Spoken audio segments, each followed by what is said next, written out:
તો આગળ વાત કરીશું મહેસાણા જિલ્લાની, જ્યારે 235 ગ્રામ પંચાયતોની ચૂંટણી હતી અને તે દરમિયાન હવે અત્યારે આ બાજુ બીજી બાજુ જોવા જઈએ તો ખારીપુરના કારણે 1200 લોકો તેમાં ફસાયા હતા। સુરતના લિંબાયતમાં પૂરનો કહેર જોવા પણ મળ્યો છે। આપને આ દ્રશ્યો જણાવી દઈએ। મહાનગરપાલિકાના મદદ નિષ્ફળ જઈ રહી છે। ભારે વરસાદના કારણે સુરતના લિંબાયતમાં પૂરનો કહેર જોવા મળ્યો છે। સુરતમાં અત્યારે હાલ ચારે બાજુ પાણી જોવા મળી રહ્યું છે। સુરતના લિંબાયતમાં પૂરનો કહેર જોવા મળી રહ્યો છે। આસપાસના વિસ્તારોમાં પાણી ભરાઈ ગયા છે અને પાણી ભરાતાની સાથે જ ઘણા બધા લોકોનું જીવન અસ્તવ્યસ્ત થયું છે। જ્યારે 2025ના રોજ 25 જૂન 2025ના રોજ સુરત શહેરમાં લિંબાયત વિસ્તારમાં મીઠી ખાડીના કિનારે આવેલ રઝા ચોક અને કમરૂનગરમાં ભારે વરસાદે તબાહી મચાવી છે। છેલ્લા 3 દિવસમાં સતત વરસાદ મુસળધાર વરસી રહ્યો છે, જ્યારે આ વિસ્તારમાં 5 થી 7 ફૂટ પાણી ભરાઈ ગયું છે। ખારીપુરના કારણે 12,000થી વધુ લોકો પૂરમાં ફસાયા છે અને તેમનું જીવન સંપૂર્ણપણે અસ્તવ્યસ્ત થઈ ગયું છે। આ વિષય ઉપર વધુ માહિતી માટે અમારી સાથે અમારા સંવાદદાતા સુનિલ પ્રજાપતિ જોડાઈ ગયા છે સુરતથી।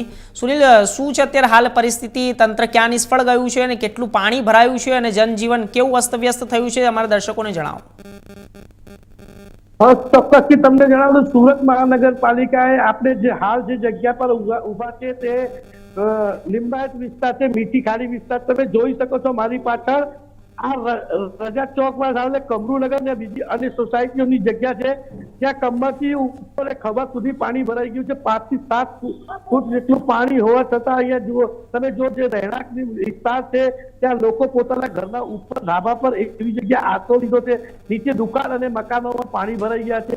હાલ આ જગ્યામાં કોઈ અવર જવર થઈ શકે તેવી સંભાવના નથી। બાજુમાં મુક્તિધામ હિન્દુ સંસ્થાન ભૂમિ છે તે પણ તદ્દન સાવ ભરાઈ ગયું છે, તે પણ પૂરી રીતે બંધ છે। હાલ અહીંયા જે વિસ્તાર છે ત્યાં કોઈ જાતની સુરત મહાનગરપાલિકા દ્વારા કોઈ મદદ કે કરવામાં નથી આવી। ત્યાંના અહીંયાના સ્થાનિકો આટલા 2 દિવસથી આ લોકો પોતાના ઘરમાં બંધ છે, નથી ફૂડ પેકેટ, નથી મેડિકલ, કોઈ જાતની સ્વસ્થ સુવિધા માટે પાલિકા તરફથી કોઈ મદદ નથી કરવામાં આવી। હાલ અહીંયા છે ને આપણી સાથે લોકો જોડાયા છે, તમે જાણીશું શું તકલીફ છે આ લોકોને। આ બનાવ પછી મહાનગરપાલિકાએ તમારી સાથે શું મદદ કરી અને પ્રશાસન તમારા માટે કઈ રીતે ઉભું રહ્યું છે? અમારે લિંબાયત મીઠી ખાડી આ રજા ચોક છે, લિંબાયત કોર્નર છે। હમણાં કલાક પહેલા પુલવાડી ગલી નંબર 3 બેટી કોલોની પાસે એક ચાચાને ઇમરજન્સી થઈ ગયેલી, છાતીમાં દુખાવો થઈ ગયેલો। અમે કોઈ પ્રશાસન અહીંયા કોઈ એસએમસીના કોઈ સાહેબો, કોઈ સુવિધા, કોઈ નામ નથી, કોઈ ફાયર બ્રિગેડ નથી, એટલે કોઈ દવાખાનાની કોઈ ગાડી નથી। તો અમે 108ને ફોન કર્યો, પછી 108 વાળા આવ્યા કર્મચારી, અમે મોલ્લાના સામાજિક કાર્યકર્તા સમજીને કામ અંદર લઈ ગયા એમને।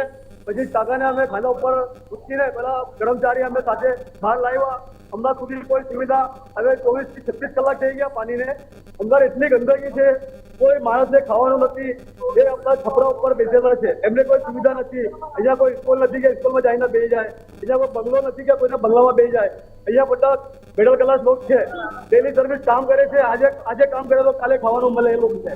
હવે એ લોકોની એટલી પરિસ્થિતિ ખરાબ છે, તમે એકવાર તમે અહીંયા નજર મારી લો, અહીંયા નજર મારવા કોઈ આવતો નથી, અહીંયા એજન્સીના કોઈ સાહેબ નથી।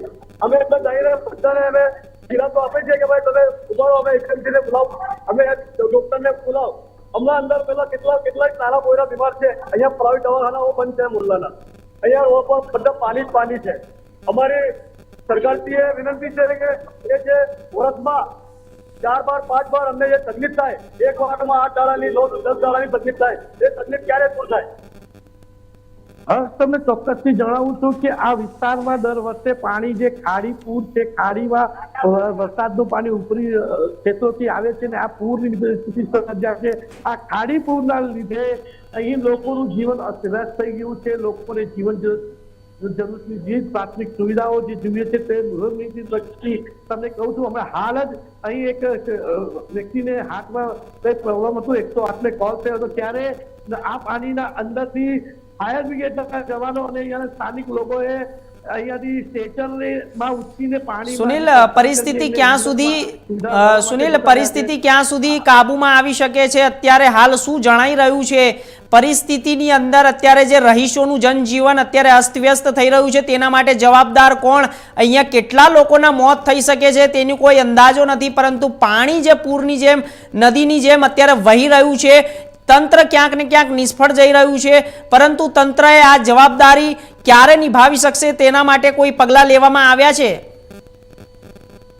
ચોક્કસથી તમને જણાવું કે સુરત મહાનગરપાલિકા દ્વારા અહીં તમે જોયું છે પાણી નિકાલ માટે અહીંયા પાઇપલાઇન મૂકીને અહીંયા જનરેટરથી પાણી નિકાલ કરવાની કોશિશ કરી રહી છે, પણ એ નિષ્ફળ થઈ છે, કેમ કે આ પાણી જેટલું એ લોકો કાઢી રહ્યા છે તેનાથી વધી રહ્યું છે. હાલ વરસાદ બંધ હોવા છતાં પણ આ પાણી વધી રહ્યું છે.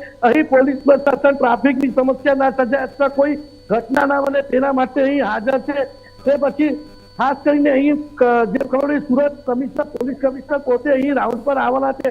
સુરત મહાનગરની ટીમ કામ કરી રહી છે, પણ હમણાં હાલ એ લોકો જે જરૂરત છે કે નાવ કે નાવડી હોય કે લોકો પાસે કોઈ ફૂડ પેકેટ કે દવા મેડિકલ વસ્તુ પહોંચાડી શકે અથવા લોકોને અહીંથી કાઢીને બીજી જગ્યાએ સુરક્ષિત લાવી શકે તેવી કોઈ સુવિધા હમણાં કરવામાં આવી નથી, જેના લીધે સ્થાનિકો લોકો પરેશાન છે. અહીં 12,000 થી વધુ લોકો અંદર ઘરમાં છે જે પોતે ધાબા